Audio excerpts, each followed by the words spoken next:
le porteur de cette initiative, Coulibaly, et l'ensemble de son équipe, avec une mention spéciale aux pionniers, à la fanfare.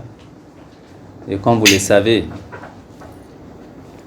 entre autres, parmi les missions, les lourdes responsabilités qui viennent de nous être confiées, figure désormais la sérieuse question de l'éducation civique et de la construction citoyenne.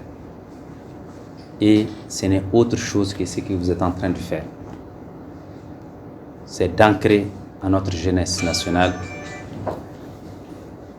tout ce qui doit être fait pour se mettre au service du pays, pour le respect des institutions de l'État, pour la compréhension des symboles de la République, mais aussi à travers un comportement responsable au service du pays. Donc, ça a été une coïncidence.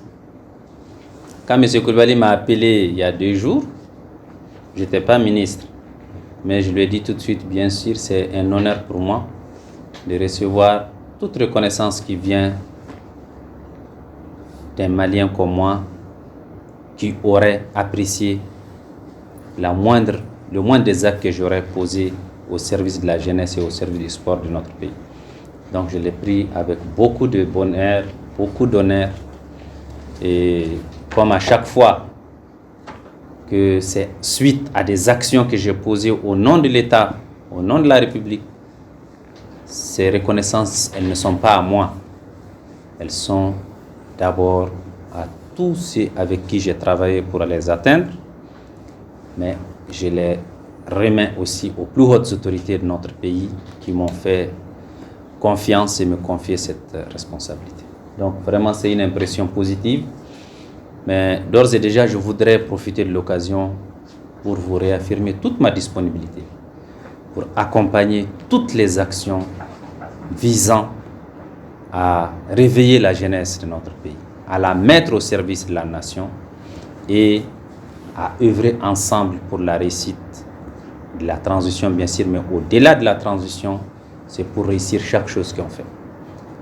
Donc, je remercie M. Coulibaly, je remercie son organisation, je l'encourage à continuer à œuvrer dans le panafricanisme et à défendre les intérêts du peuple africain au-delà du peuple malien, partout où il peut le faire. Voilà, c'est l'impression que j'ai.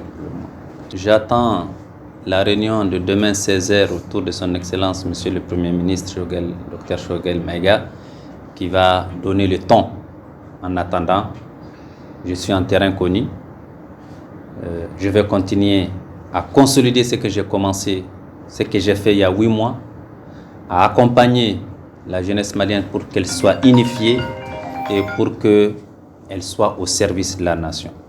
Je vais continuer à renforcer les actions autour du sport, à tout faire pour que le Mali soit qualifié à la Coupe du Monde. C'est mon défi prioritaire. Et aussi travailler à préparer la Coupe d'Afrique des Nations. Le Mali a tout aujourd'hui ce qu'il faut pour aller loin. Et j'invite l'ensemble du peuple malien à accompagner les aigles du Mali.